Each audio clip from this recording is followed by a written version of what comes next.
Hey, what's up, everybody? Nagamatsu here today. Today I'm going to be talking about Decaying Winter. I know I'm a little bit late to the video making process for Decaying Winter, but yeah, dude, if you haven't played this game, you should probably go play it. But this video will also be for those guys who played it and they're like, I don't really think it's that great.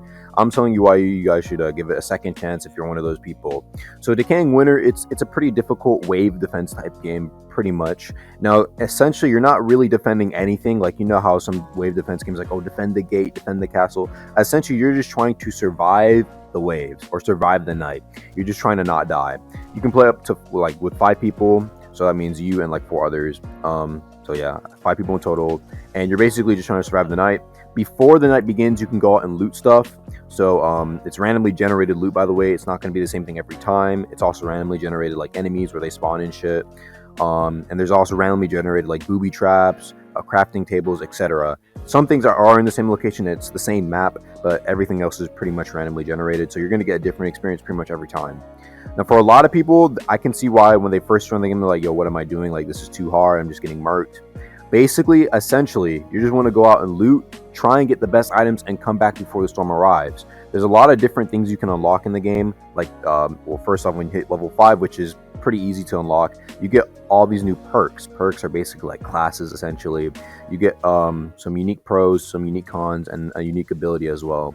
And to be honest, this really does provide a huge, like, different outlook of the gameplay. If they didn't have this in the game, I could see why some people wouldn't like it. But this gives the opportunity to have like a bunch of different gameplay styles. And essentially speaking, you can combine this with traits as well, which is like pretty much three like stat boosts, basically. Like, oh, I move 15% faster, I have 15% better recoil, etc. Things like that. Combine it with traits and also equipment that you can unlock as well using the C key. It just provides for a lot of different gameplay opportunities and a lot of replayability. The game is pretty difficult, so I would recommend that you try to at least play with friends, perhaps the first time you try it, if you are going to try it. And then once you get better at the game, it's also pretty fun to solo it. I usually play solo or maybe with like one other person. Other than that, yeah, there's 10 waves to try and survive, 10 nights you're trying to survive. The game does get progressively more difficult. I've only made it to like wave like 7. I actually haven't even been in the game yet, but I can tell you it's a pretty well made game. So I will recommend you guys go try it out or try it again if you're one of those guys who decide not to try it again.